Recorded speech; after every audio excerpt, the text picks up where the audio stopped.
Sejam bem-vindos a mais um podcast Pode Falar Pro. Hoje eu tô aqui com uma amiga que vai falar sobre um tema muito pesquisado, que todo mundo quer saber, mas ninguém tem coragem de perguntar. Birras. De onde vem? O que são? Por que uma criança tem birra?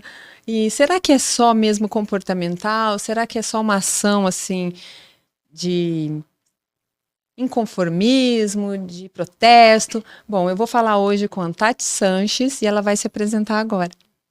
Oi, Dani, minha amiga, né? Mãe do Davi, maravilhosa. Muito obrigada pelo convite, né? Da gente estar hoje aqui falando a respeito de um tema realmente que muitos, assim, muito questionado nas redes sociais.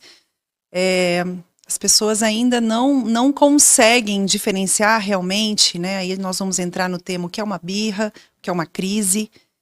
E eu tô aqui para a gente conversar mais sobre isso, tirar as dúvidas, né? Esclarecer e também falar que eu trabalho muito com isso, né? Eu trabalho com crianças, né? E sou terapeuta ocupacional, especialista em integração sensorial.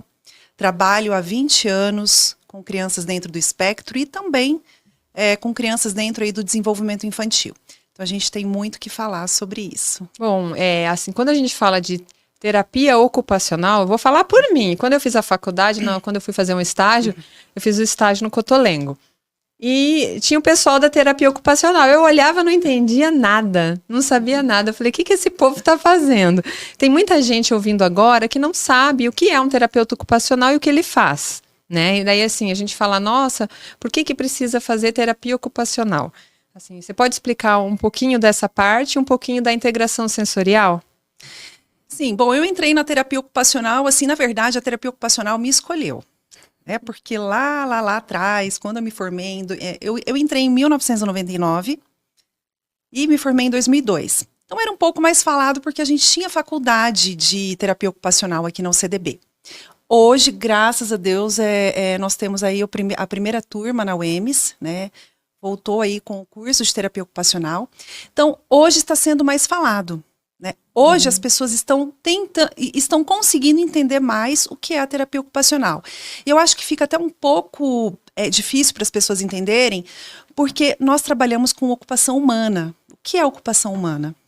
A ocupação humana é tudo, né? Então, dentro hoje, por exemplo, na área infantil, então a gente tem assim, o que é ocupação humana? É o brincar, está dentro aí das atividades de vida diária, a gente tem alimentação, vestuário, higiene, a gente trabalha com o desempenho ocupacional desse ser.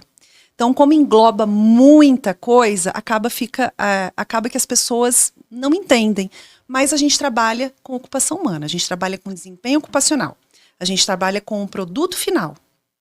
E aí, falando da integração sensorial é um tratamento. É um tratamento que é uma certificação feita, uma certificação internacional. E hoje nós temos também a certificação brasileira. Se não me engano, lá no estado do Piauí.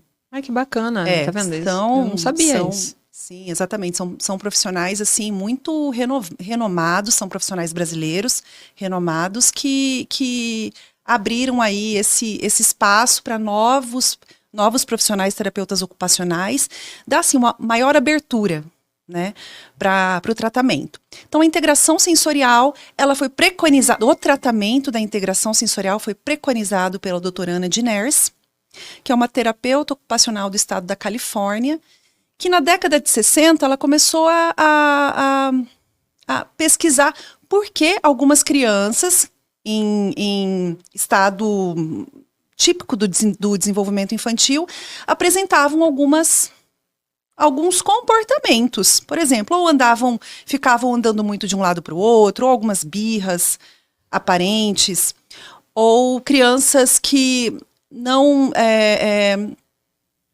crianças mais seletivas, que apresentavam algum comportamento atípico e que não estavam dentro de algum transtorno. Então, ela começou a estudar os sistemas sensoriais. Bacana. E dentre isso, aí surgiu todo o tratamento, que é um tratamento de integração sensorial de AIRS, e foi ela que fez, ela estudou todos os equipamentos, o que um balanço, por exemplo, poderia auxiliar na melhora da fala, na melhora do planejamento motor.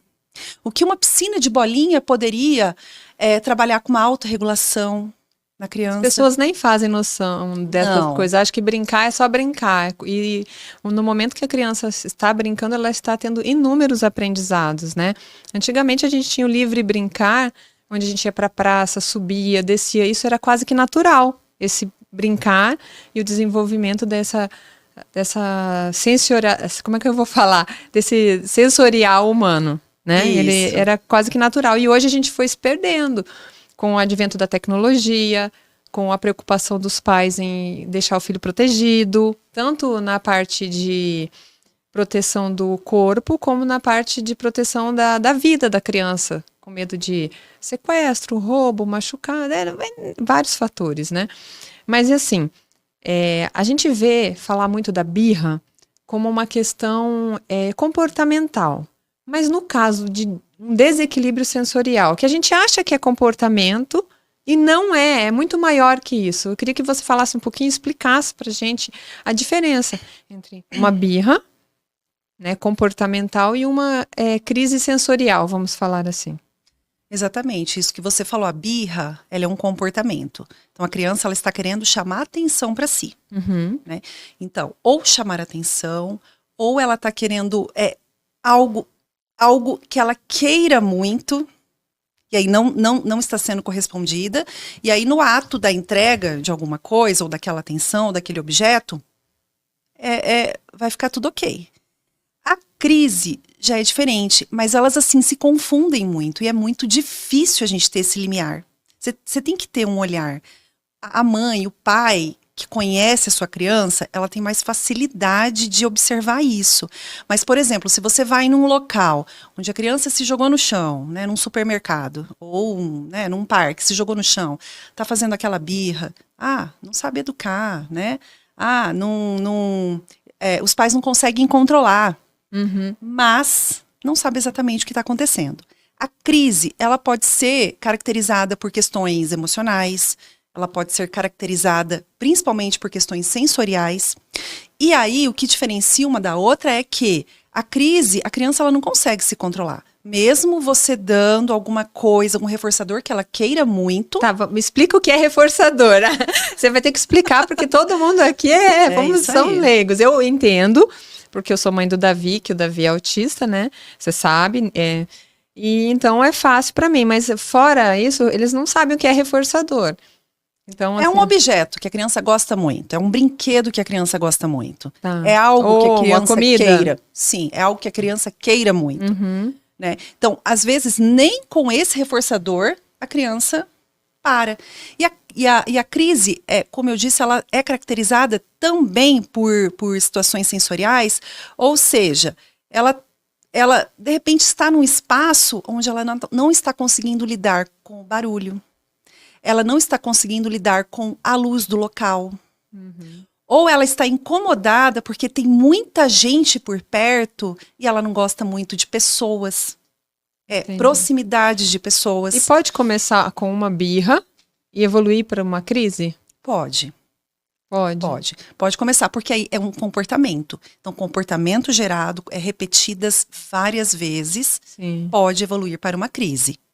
Então, é um comportamento que é aprendido. Então, se a criança aprende, ela tem, naquele momento que ela deseja, depois, mais lá para frente, como eu disse, tem a crise também de base emocional. Pode gerar uma crise. Tá, e assim, para quem não sabe, eu queria que você falasse, porque a gente aprende na escola os 5 órgãos dos sentidos. Só esses. A gente passa a vida inteira achando que são 5. E, na verdade, não são. O nosso corpo não é formado por esses 5 sentidos. Eu queria que você falasse quais são os sistemas sensoriais um pouquinho, porque daí os pais podem entender e ter uma outra visão do próprio filho, porque assim, eu vejo que não é só a sociedade que julga, é o pai e a mãe também. Eu falo isso enquanto mãe.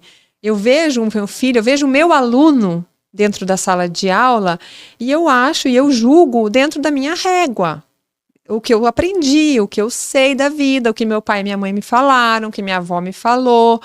Porque eu vejo assim, enquanto professora, a gente não teve formação sobre sistemas sensoriais, sobre recursos, sobre nada disso. A gente teve a formação acadêmica de como ensinar, mas como na medicina tem a especialização, a gente não tem essas especializações direcionadas a professores que tem que englobar tudo. Que eu falo assim, que o professor, principalmente de educação infantil, ele é o professor de artes, educação física, música. Eu falo que ele é polivalente, mais valente do que poli, né? Mas ele é. Então, assim, a gente não tem nem noção desses sistemas e quanto eles são importantes para a gente trabalhar o desenvolvimento dessa sensorialidade, desse sensorial, para que a criança não fique com birra e isso vai escalonando, vai subindo e vai criando comportamentos que não tem mais volta. E aí a mãe chega num ponto que ela quer medicar a criança de qualquer jeito, porque ela também começa a afetar o emocional dela num ponto que ela não aguenta mais. Então explica um pouquinho desse sensorial pra gente. E assim, é um tema, né, Dani, que tá sendo falado muito mais agora. Até, vamos colocar 10 anos atrás, a gente não falava muito sobre isso. Vou falar por mim mesma, né? Já sou formada tem 23 anos. E na faculdade a gente estuda, né? Mas se você olhar a sociedade lá atrás, não se falava. Então, nós temos 8 sistemas sensoriais, tá? Além desses 5, comumente aí estudados no ensino fundamental. Nós temos o sistema vestibular, que é responsável pelo planejamento motor e pelo equilíbrio, inclusive pela coordenação dos olhos. Então, aquela criança que não consegue copiar do quadro, que tem dificuldade com caligrafia, tem dificuldade em dar segmento no caderno da esquerda para a direita. Olha só, isso é uma coisa muito relevante. E às vezes fala, é problema de visão. Aí leva no oftalmo, não dá nada. Aí a mãe fala, isso é preguiçoso. Não é assim? É assim mesmo. Esse menino não quer saber de estudar, mas não sabe o quanto ele sofre com tudo isso. E é taxado de preguiçoso, desajeitado, né? Fica tombando na carteira, né? Então, assim, quem é responsável por esse sistema, por essa coordenação de olhos, é o sistema vestibular. E, de repente, a criança apresenta essa dificuldade por causa do sistema vestibular. Ah, mas minha criança consegue enxergar bem. Sim, consegue. Mas o processamento do sistema vestibular não está sendo filtrado. Olha que bacana. De uma forma adequada para o cérebro responder. Então, tem o sistema vestibular, tem o sistema proprioceptivo. Que nome é esse, né? Que nome proprioceptivo. Que nome que é esse, né? Então, propriocepção vem dos músculos e das articulações. Então, eu tô aqui conversando com você, eu poderia estar escrevendo, tá? Então, eu não preciso olhar para minha mão para eu escrever. O meu cérebro já registrou esse sistema proprioceptivo. Então, os meus músculos, as minhas articulações estão ok. Estão sendo filtradas de uma forma eficaz. Então, esse é o sistema proprioceptivo. Eu tô aqui sentada, eu tô com a coluna reta, eu não tô... Se eu tivesse assim, né? De repente, uma criança que tem uma postura mais caída ou mais lateralizada, que não consegue se manter direito sentado, pode ter alguma disfunção no sistema proprioceptivo. Isso eu não posso te falar com toda certeza, é só com uma avaliação. Sim, mas é um indício. O sistema proprioceptivo é responsável pela manutenção dessa musculatura e dessas articulações. Já o sistema interoceptivo, ele já vem dos órgãos. Então, esse ninguém conhece, né? Porque por a propriocepção as pessoas ainda julgam alguma coisa relacionada à postura, má postura, falta de exercício, força, graduação de força, criança que não gradua muito a força. E a interocepção, eu acho que é aí que entra o X da questão, que é o mais... E é assim... É o mais gritante. Que é intrínseco, né? É bem difícil da gente detectar, é bem difícil da gente avaliar isso, analisar, porque é muito intrínseco. Então, tem muitas situações. Por exemplo, uma seletividade alimentar. Ninguém sabe o porquê. Mas eu fiz tudo certinho, eu fiz tudo, né? Não vai dar nada, e daí não... Então, controla a questão de o controle do esfíncter na questão do desfraude. Exatamente. Xixi, o cocô. Então, eu vou dar um exemplo meu. Meu filho, né? não desfraudava. O primeiro desfraude eu morria de medo, eu tenho que confessar. Pra você. Eu morria de medo do desfraude dele. Porque a menina desfraudou, em uma semana a menina estava desfraudada, estava pronta, ok, eu não sofri, não teve escapes, teve 1 ou 2, mas, poxa, 1 ou 2 para um desfraude é um recorde. Toda perfeição, eu falei assim, só por conta disso o outro vai ser bem, já estava prevendo o que viria. Primeiro dia eu falei, não, eu tô pronta, vamos lá, eu sou guerreira, vamos lá. Primeiro dia falaram assim, olha, você vai fazer isso, isso e isso, vai marcar o horário, vai levar de tanto em tanto tempo no banheiro. Eu levava no banheiro, ele não fazia nada. Eu colocava a cuequinha e largava ele, ele fazia. Foram 18 xixis pela casa no primeiro dia. Eu travei a coluna. Falei, eu não vou fazer mais esse negócio, ele não tá pronto. Ele não tá pronto. E realmente, essa questão... foi relacionada a essa questão da interocepção. Ele precisava ter o controle visceral. E ele não tinha. E aí, como que a gente trabalhou isso? Com uma coisa muito simples. A gente trabalhou com balanço. Né? O balançar, para ele ter o equilíbrio, um balanço de base, vamos dizer, uma base instável. Tem até na praça da prefeitura, que é uma borracha mole. Eu falo assim, gente, não precisa ir lá e comprar um balanço especial, que é o balanço swing. Não comprei nada. Eu comprei, mas assim, porque eu tinha que balançar ele todo dia, porque ele é especial. Mas uma criança que tem dificuldade, isso ajuda, não ajuda? Fala pra nós, assim, você enquanto especialista. Um balanço ajuda a esse processo de trabalho de vísceras? Gente, o balanço ajuda para muita coisa. Muita coisa. Para essa questão mesmo que você está falando, nós temos vários movimentos aí. Então, quando a gente fala de balançar, não é só o movimento linear, aquele do balanço da praça.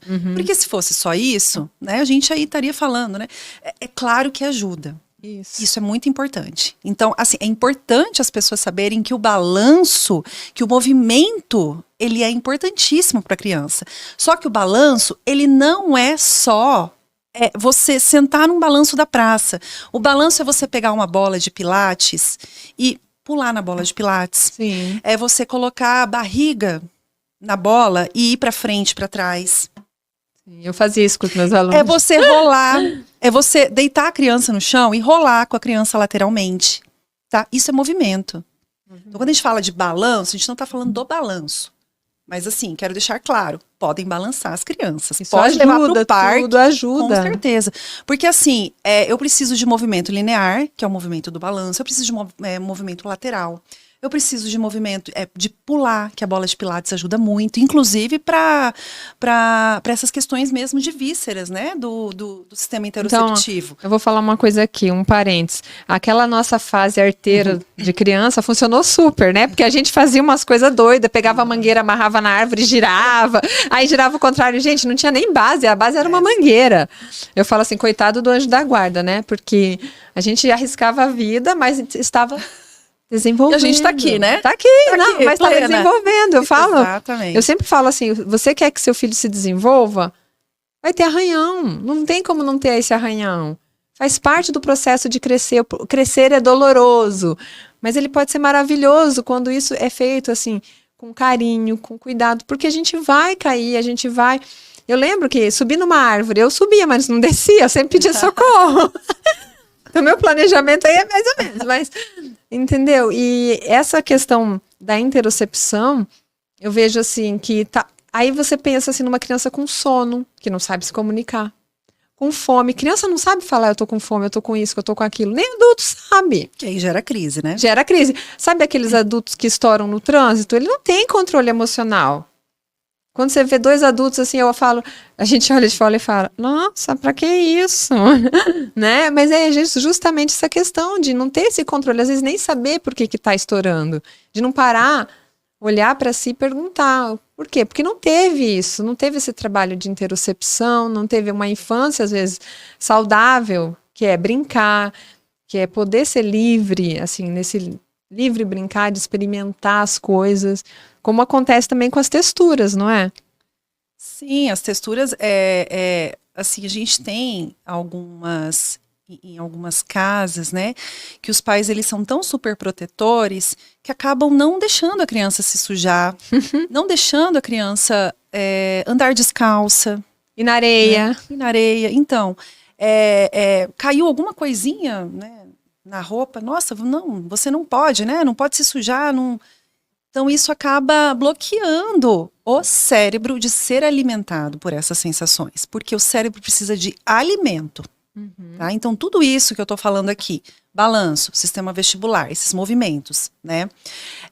Texturas diferentes, tomar banho com vários tipos de texturas, você andar descalço, você brincar com texturas diferentes, sistema proprioceptivo, por exemplo, você exercer da força, brincar de puxar, de empurrar.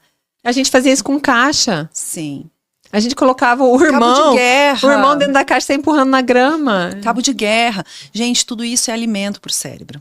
Então, hoje a gente vê poucas crianças explorando isso. Uhum. E aí a gente vê cada vez mais espaços concretados para ficar limpo. Espaços, eu falo não apropriados para o desenvolvimento.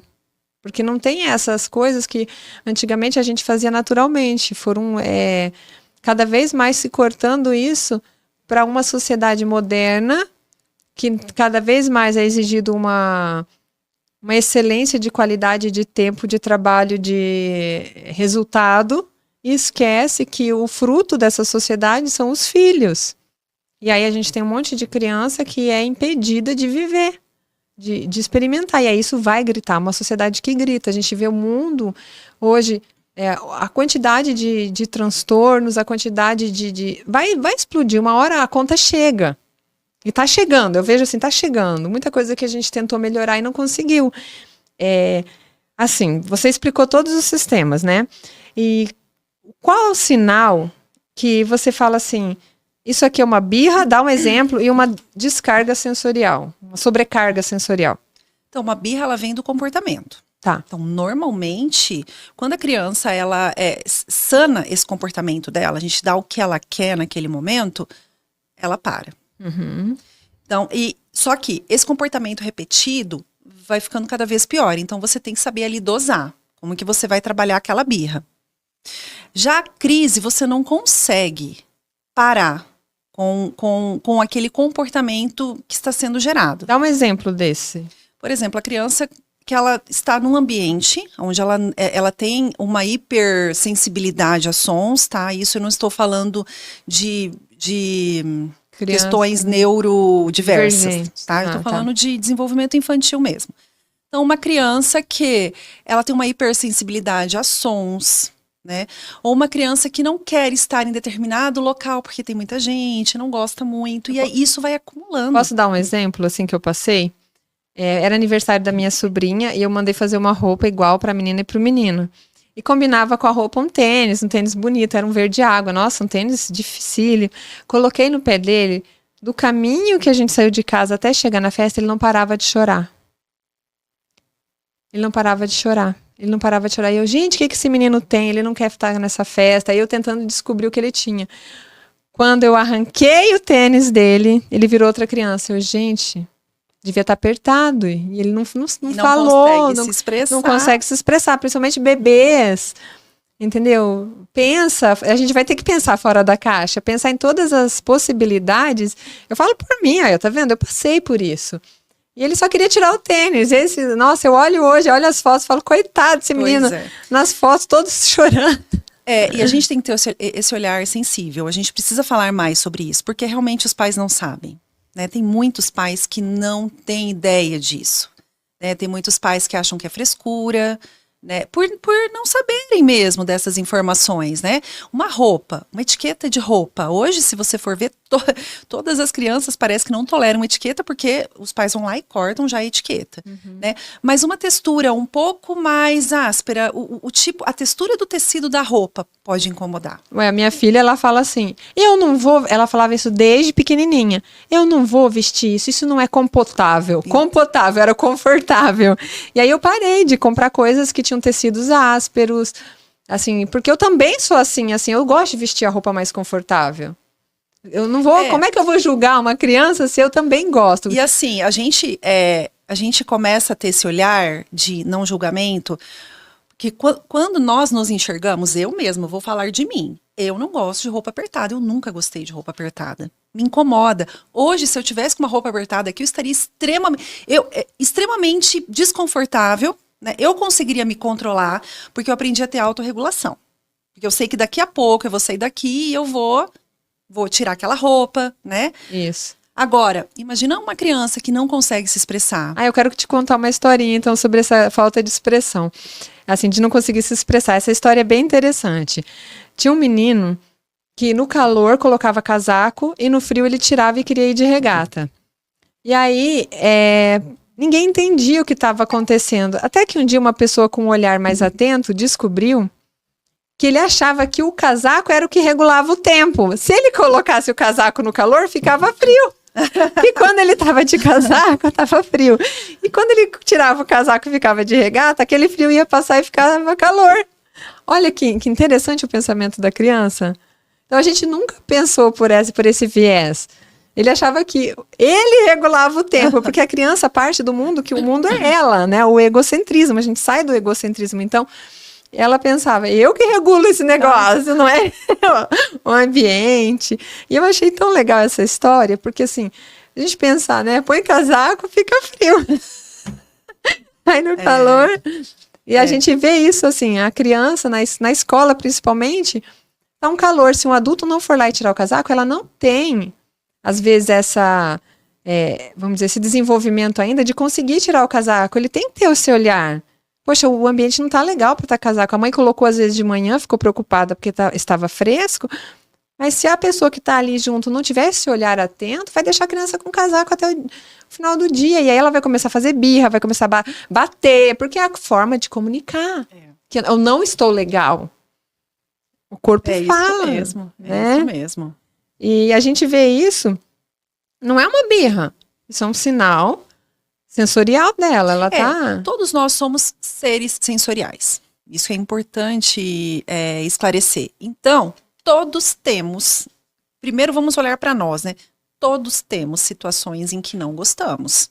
Sim. Eu não gosto de andar descalço, eu não gosto de sujar o pé, né? Eu não gosto... Eu não gosto de beach tênis por causa da areia, já falei. já contei. Pois eu não gosto. E assim, isso não significa que, por exemplo, hoje eu, Tatiane, não gosto de andar descalço porque eu não gosto de sujar o pé. Mas não significa que a minha mãe lá atrás ficava falando, menina, coloca o chinelo. Não, é uma coisa minha. Exato. Tá? É uma coisa minha.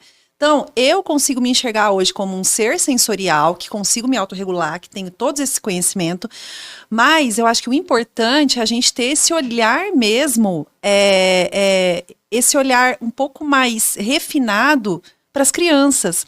E não pensar assim, eu vou fazer tudo o que a criança quer, não é isso. Não. Mas a gente tem que olhar, a criança, ela é um ser emocional, ela ainda não está...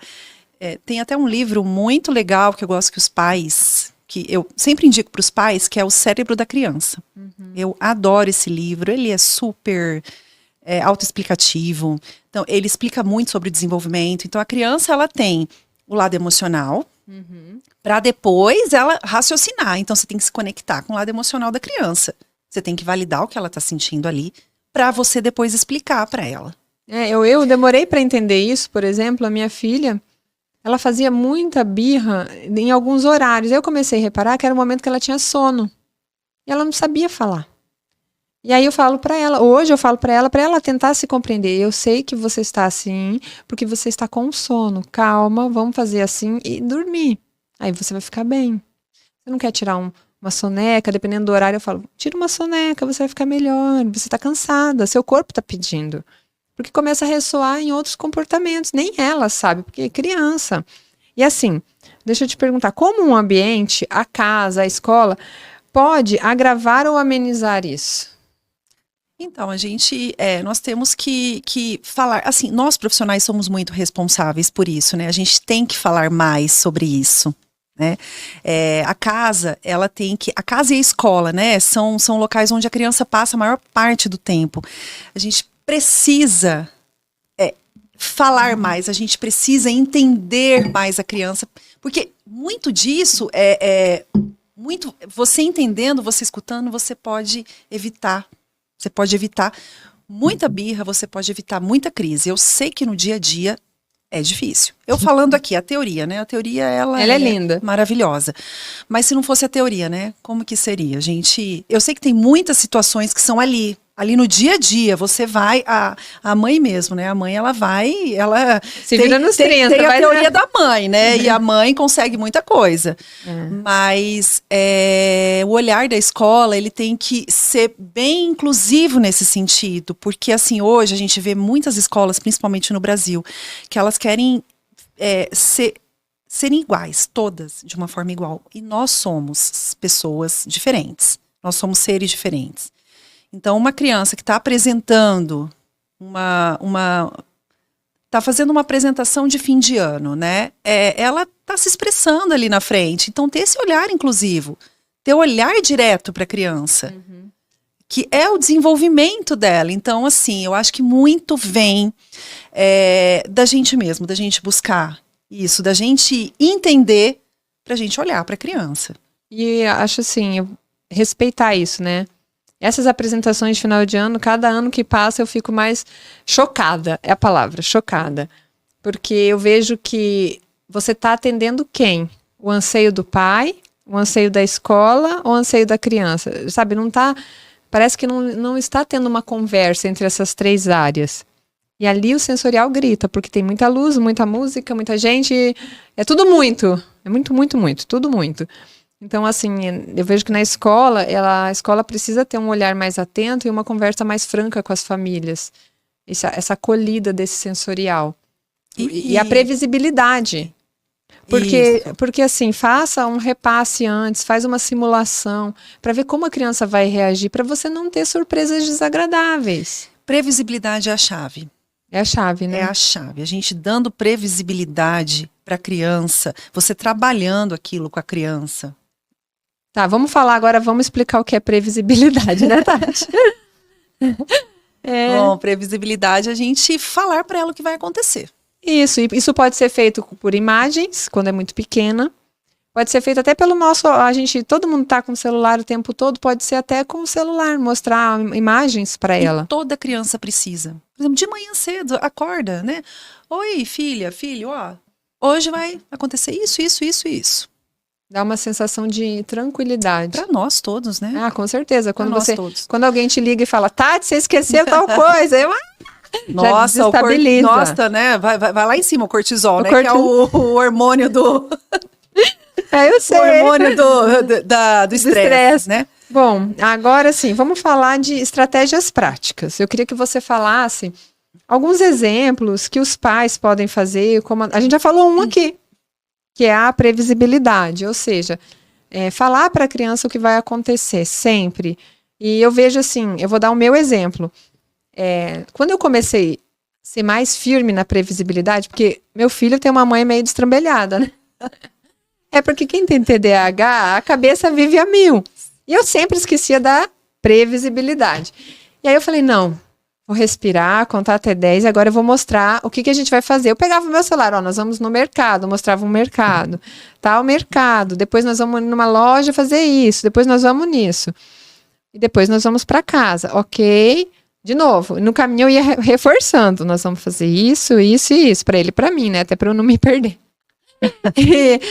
Menina, chegou no mercado, ele empurrou o carrinho, eu falei, não pode correr no mercado, é para empurrar o carrinho. E eu sabia que ele queria um alimento específico, não vou fazer propaganda.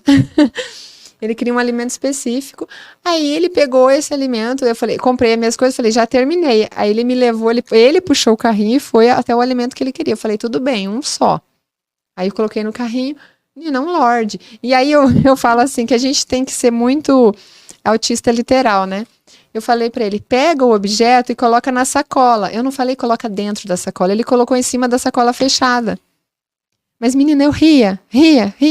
Porque eu não falei coloque dentro da sacola. Você falou coloca na sacola. E como autista literal, ele colocou em cima da sacola. Mas todo mundo riu, porque ele fez bonitinho. Só que, né, não entendeu o recado. Então, fica aqui o meu exemplo, que eu passei por isso e faz muita diferença. Muita diferença. Não é à toa que a escola, principalmente na educação infantil, todo dia a gente apresenta a rotina. O que vai acontecer naquele dia? E eu penso assim, quanto mais detalhada for, quanto mais descritiva, com imagens, é mais fácil para a criança ter um comportamento e menos birra e menos desregulação sensorial, né? Exatamente. Agora, assim, como que você acha que dá para adaptar essa rotina e os ambientes escolares para essas situações?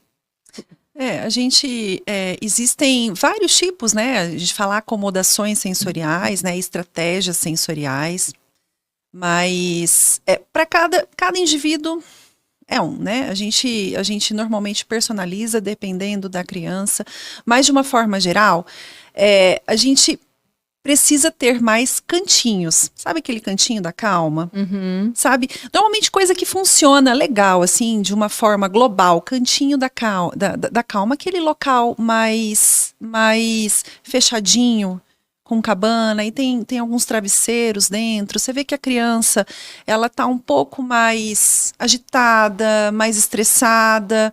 Tem esse tempo, né? Ou deixa ela procurar, por exemplo, se ela se autorregula com o movimento, deixa ela dar uma volta. Isso tudo, claro, direcionado. A gente não está falando aqui de soltar a criança, não. É tudo direcionado. Uhum. Porque tem estudos para isso, né? Outra situação, a criança também, o tato-pressão, aí eu estou falando de sistema tátil, estou falando de sistema proprioceptivo, um pouco também do sistema proprioceptivo. Mas a tato-pressão, ela é extremamente confortante. Dá um exemplo. Salvo para crianças que não gostam muito de toque. Okay. Mas a tato-pressão é aquele aperto. A massagem. Um abraço, aquele aperto mais contido, mais firme. Uhum. Não aquele abraço leve. Porque se você for observar, a cosquinha, ela desregula. Tá? Se você apertar, dar uma compressão na criança, aquela sensação de aconchego, opa, eu tô aqui. Eu tô aqui. Se a criança ela não gosta muito de proximidade, inicia primeiro aqui, se você perceber que, ok, né? Uhum. Normalmente o cantinho da calma para essas crianças que não gostam muito de proximidade é legal. Tá, e por exemplo, eu não tenho espaço na minha escola para um cantinho da calma. Eu posso criar isso para a escola inteira e levar um por vez quando acontecer? Isso também rola?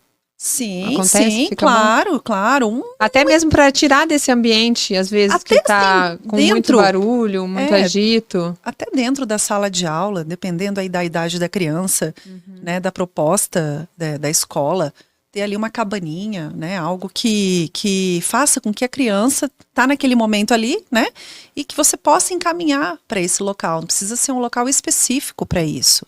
Uhum. E existe alguma ferramenta ou kit sensorial que pode ser útil nesse momento? A gente fala de kit sensorial, mas de repente, por exemplo, numa recepção, né, de algum consultório médico ou algum salas de espera, né? Normalmente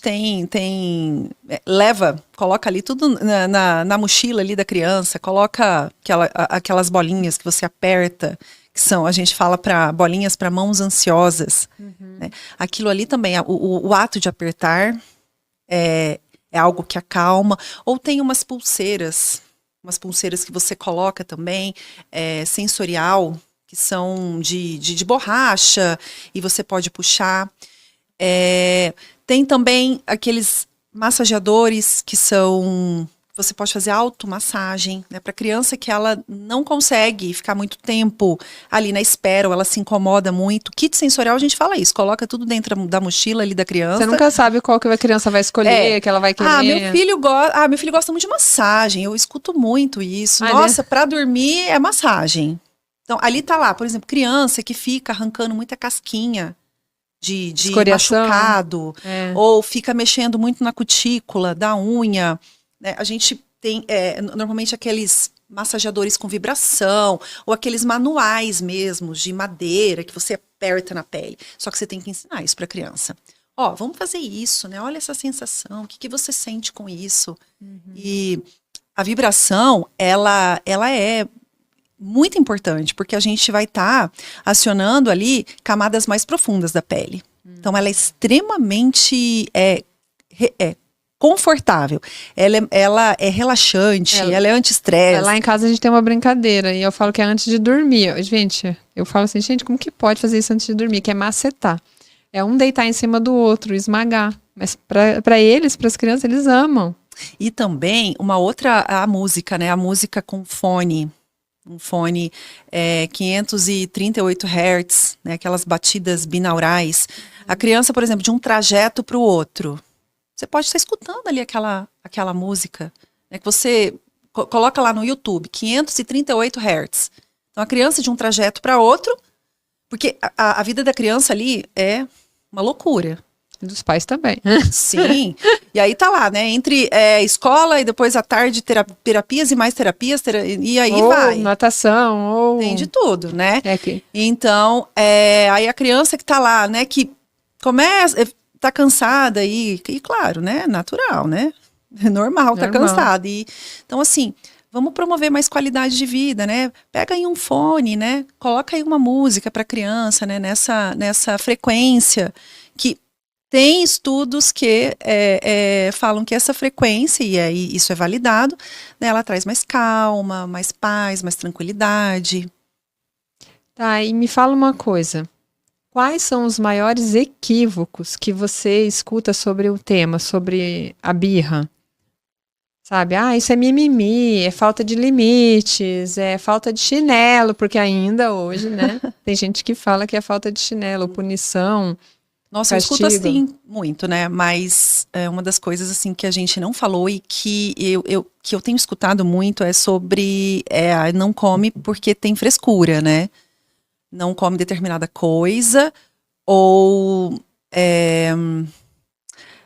não, aí culpam também os pais, né? Referente a isso. Então, assim, a minha criança, assim, alguns pais têm dificuldade em aceitar isso e a gente tem observado cada vez mais. Hoje eu recebo no consultório mas muitas crianças com seletividade alimentar.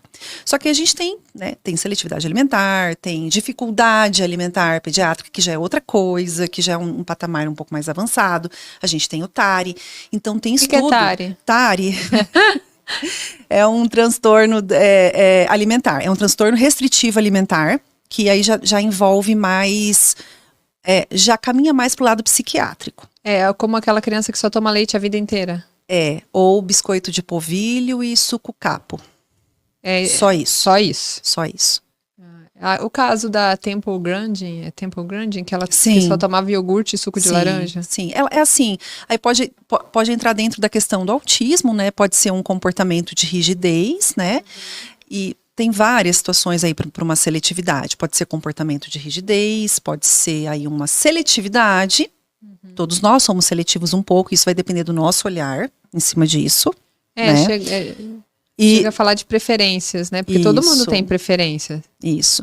E também é muito assim, da nossa, do que nós somos dentro de casa. Nós somos o espelho dentro de casa. Eu estou exigindo uma coisa que eu não faço. Exato. Né? Então, assim, eu escuto muito isso. Assim, é frescura, é isso. Uma vez eu escutei de uma mãe falando que onde já se viu, todo mundo escolheu o picolé mais gostoso que tem, o corneto, o mega. A minha filha escolheu o picolé de limão. Uai. Não, mas muito indignada. Muito indignada. Então, assim, foi uma preferência da filha dela, né? Exato. Existe uma seletividade, sim, tinha uma seletividade alimentar. Mas, assim, contexto do picolé... Não vou dizer que eu não passo por isso, porque eu passo. Nesse contexto do picolé, ou seja, o que eu quero para o meu filho? Os meus gostos? Ou eu tô escutando o meu filho? Exato. E a gente aceita, a gente respeita o diferente para tudo, eu falo. Isso não é relação à educação. É entender que nós não somos heterogêneos, não somos todos iguais. E cada um é de um jeito. E assim, quando você ouve essas coisas e você vê uma mãe sofrendo julgamento, porque todas as mães, assim, eu falo por mim, antes me incomodava, esses dias até me incomodou. Eu entrei numa loja e entrei com o Davi, e o Davi tem estereotipia vocal, ele fala uau, uau, uau, uau, uau, quando ele tá muito feliz. E quando eu entrei na loja, ele ficou muito feliz. Todas as vendedoras fecharam a cara e não vieram me atender. E aí eu falei assim... eu acho que não vamos ficar aqui não. Porque assim, eu não aceito um lugar que é onde as pessoas não conseguem entender o outro sendo diferente. Naquele momento eu senti uma dor, porque assim, eu vi, mas é assim, hoje eu olho e penso nessas pessoas com pena. Porque não sabe ver o outro, não sabe enxergar. Às vezes tem que passar por uma situação na vida para poder ver esse outro, entendeu? E esse julgamento social, que eu falo das birras e das crises, eu sei que tem muita mãe, muita mulher me ouvindo e já passou por isso ou ainda passa. Chegam até a falar em aborto social. Não sei se você já ouviu essa frase. Já. Que é quando seu filho vai crescendo e ele não vai perdendo as características, vamos dizer assim, neurodivergentes, no caso a ecolalia ou a estereotipia vocal ou a estereotipia física, e não vai mais cabendo dentro da caixinha do igual, da sociedade que exige que todos tenham um padrão social, que tenham uma fala, uma conduta, um caminhar, uma voz, um tom de voz, que o outro incomoda, a alegria dele incomoda, parece, sabe? E eu queria que você falasse um pouco sobre como olhar isso, assim, sabe? Na sua visão como pessoa até, nem como TO. Mas por ver isso, muitas vezes, né? Eu sei que é difícil lidar, eu sei, sabe? Porque eu passo por isso na pele. Então eu posso falar assim, não é tudo que a gente suporta sem sentir, porque eu sou humana. Eu também vou sentir esse julgamento. Entendeu? Eu levo na esportiva? Levo. Em vários momentos teve um restaurante que ele não queria ir embora. E aí ele entrou com uma birra, ia virar crise, mas aí ele se jogou no chão, no meio do restaurante, na área de espera, e estava lotado. Sem brincadeira, eu acho que tinha umas 200 pessoas em volta, sentadas nesse restaurante. Ele se jogou no chão e começou a fingir choro. E aí eu comecei, gente, bate palma, mas olha, interpretação mais ou menos, não vai ganhar o Oscar esse ano. Aí o pessoal começou a rir. Todo mundo levou na esportiva. Eu, olha, dou 8, filho, levanta, melhora essa interpretação. Ele viu que o pessoal começou a rir, viu que não rolou a birra, levantou e foi embora, né? Assim, aí eu falei, olha, deu certo. Você conseguiu manejar isso, levar isso com suavidade. Assim, isso envolve muito, assim, trabalha muito, mexe muito com o emocional, né, das famílias. E a família acaba, eu já escutei muitos relatos de famílias, eu fui em determinado local e não quiseram trocar de mesa porque a minha criança estava, ele tem uma hipersensibilidade auditiva e estava muito incomodado com o barulho do ar-condicionado. Então, que a gente não escuta direito, a criança escuta muito, né? E não quiseram trocar. Não quiseram trocar de local. A gente ainda vê muitos locais assim, né? E entender que isso é um problema do outro, né? Não é um problema nosso. A gente precisa ainda ter muito acolhimento dessas famílias. E em uma terapia, a gente precisa ter o olhar para a família também. Não é só na criança, porque você está trabalhando com a criança e tudo que vem ao redor. Sim. Toda a rede de apoio da criança. E eu vejo que, assim, esse é um dos desafios, uma das questões assim mais difíceis, sabe, a serem trabalhadas, porque mexe, né? Mexe você como mãe, mexe você como pessoa, né? E a principal questão isso não é um problema meu, né? O mundo ainda tem que melhorar muito sobre isso, a gente ainda tem que falar muito sobre isso. Eu acho que é aquela frase que eu postei esses dias, não aceite um presente que não é seu. Exatamente. Não é sobre você, é sobre o outro. Eu sei que é muito difícil, é um exercício diário. É um exercício porque Tati, eu falei, eu não vou me negar a sair de casa, sair nos ambientes sociais, porque se todo mundo fizer isso, a gente vai ter o aborto social. Entendeu? Eu vou adaptando, vou vendo os lugares que dá, mas eu continuo levando ele, eu continuo saindo, eu continuo mesmo tendo birra, tendo crise, entendeu? E o jeito que a gente trata isso, é isso que vai fazer a diferença no mundo. Porque para mostrar que isso existe, isso faz parte. E isso faz parte da sociedade, não é da minha vida. Porque eu vivo nesse mundo, e eu falo que o mundo é redondo, hoje sou eu, amanhã pode ser você, seu neto, Você pode não ter Exatamente. filho hoje, mas amanhã você pode ter um neto, um sobrinho. E aí você vai falar, não quero na minha casa? Tudo bem, é uma questão sua. Mas tudo isso tem um preço. A gente planta o que quiser, mas a colheita é obrigatória. Exatamente. Entendeu? Então, esse podcast aqui não é uma função só de falar assim, nossa, ai, você tá aqui, ai, para ser alegre, ai, para ser. Não, é para informar, é para falar para as pessoas, olhem, isso existe. Tem muita gente que convive com isso. Não sou só eu, não sou e outra. As professoras principalmente sofrem porque elas não têm recursos, não têm formação. E informação, porque é muito difícil, a demanda escolar é muito alta. Agora estão exigindo PEI, estão exigindo, além do plano de aula, o currículo, as especificidades de cada aluno. O problema não é exigir o PEI, o problema é uma sala superlotada, onde você não consegue ter tempo para nada. Então essas coisas, todos esses detalhes fazem a diferença, né? E, assim, qual é o impacto que você acha que isso causa no emocional dessas professoras e das mães a gente já falou, né? Mas das professoras, em não saber lidar com birra e com crise? A gente ainda precisa, né, de muito preparo, né? Esses professores, eles precisam ainda de serem olhados, né? Acredito que hoje a educação, ela precisa ter esse olhar um pouco mais amplo para os professores, porque realmente é muito difícil mesmo. Imagina uma sala de aula aí com 30 alunos, né? Imagina aí. É muito difícil. Então, assim, precisa desse olhar. Porque, olha, hoje aí aquela... Nossa, me saiu agora a síndrome de Burnout. É, Burnout. Isso, eu acho que é. Então, aí, devido ao estresse, né? Hoje a gente vê aí pessoas extremamente ansiosas aí entrando em colapso. Sim. E aí tem uma desregulação emocional. Estão muito aí nisso. Eu posso falar com propriedade. Eu passei por isso, então, assim, eu cheguei no meu limite. E pra mim, não sabe, não dá. Tenho um problema cardíaco e muito grave. Assim, não é brincadeira. Mas esse é outro podcast, né? É outra coisa. Outro podcast, mas a gente precisa amparar.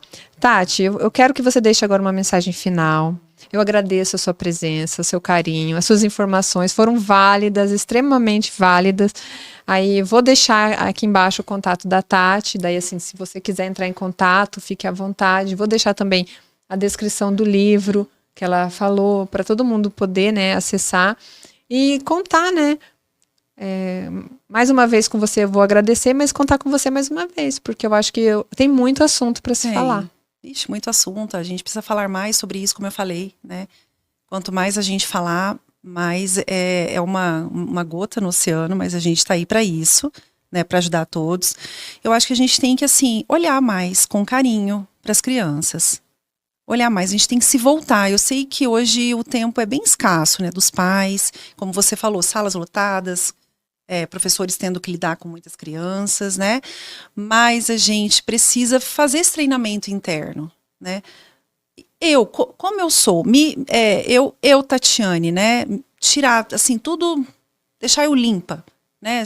Sem lado profissional, né? Sem filho, marido.